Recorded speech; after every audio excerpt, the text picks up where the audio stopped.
Hi everyone, so today I'm going to be showing you a quick tutorial on how to upcycle some glass bottles with the Cadence black and white collection. You can do this on vases, bottles or any other type of vessel. And I've chosen a mixture of glasses to do this. So I'm going to start with this glass bottle here. It's sort of like a jam jar. And what I'm going to do is take a flat brush and using my Cadence black gesso, I'm actually just going to apply this straight over to the surface of the glass because this is just for a decorative finish. So I'm going straight onto the glass surface and this is going to dry matte black. So it's going to give us a really low sheen and it's going to make the rice papers pop off the surface.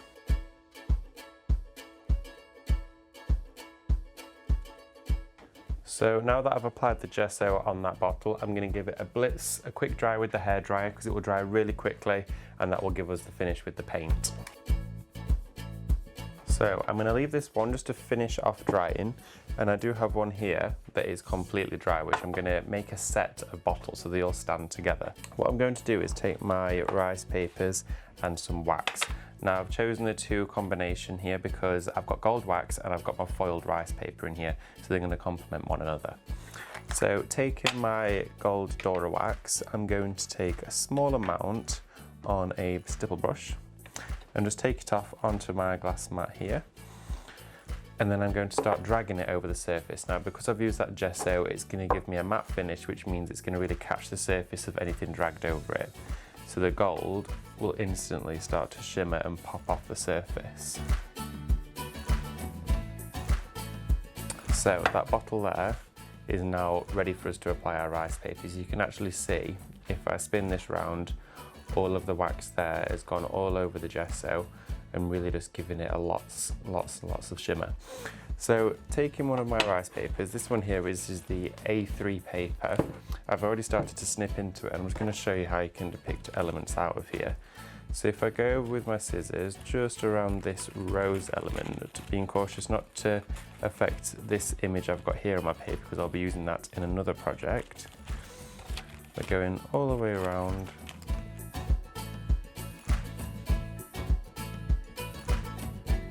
So I've chosen that small little rose there that I've cut out from there, and you can see on the rice paper the rose sprig did go around this side as well, and that's where I've taken this one from. Now on the reverse of the paper, so working onto the back of them, I'm going to take my Cadence Decoupage Plus and a flat brush again, and I'm going to start to evenly apply this product over the back of the paper. But now I want to lay it flat on the bottle.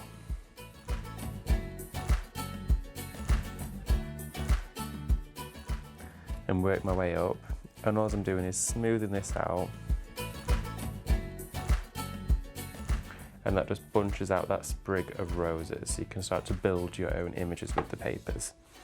Now whilst that dries, I have got one more bottle, so I chose this one and painted it in the white gesso, whereas before I used the black gesso. So this one's going to give me sort of an opposite effect. Now if I go into my black gesso with a stipple brush and take a really small amount off, so I've got almost like a dust on the end of my brush, and then going to rub from the bottom upwards. So this is going to give me sort of a collection of bottles. So I'm going all the way around the edges, and it just catches all of the grooves in indentation. So if you've got a bottle with lots of texture, it's perfect. So you can see here all the ridges that I've got towards the neck of the bottle. Now I've got my rose with the gold leaf on, and I've also got this beautiful little robin that was also foiled as well, and I just had to use that, so I'm going to choose that for the reverse.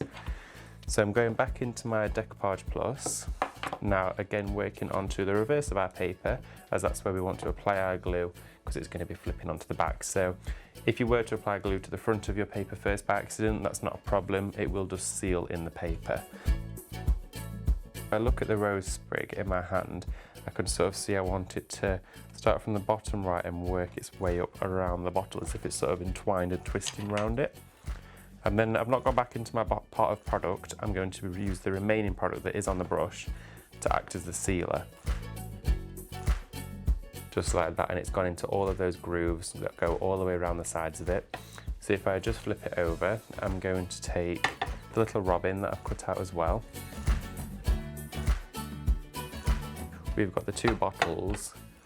They really have two very different effects. Now this could be done in very different varieties of shapes and sizes. You can see here, just if I twist these round, they would look absolutely lovely on a tray together. And of course the products that I've used on here make this a decorative piece, so it's not something you would wash and drink out of, but it's something that could be sat on the surface for years and years and dusted with no problems at all. And of course you could go over the whole thing with your decoupage glue to seal all of everything in place. And the one I started with, which is of course the black gessoed one, is a transformation of how you can get to basically anything with just those products. So this is what I've created using the Cadence black and white collection. Thank you for joining me.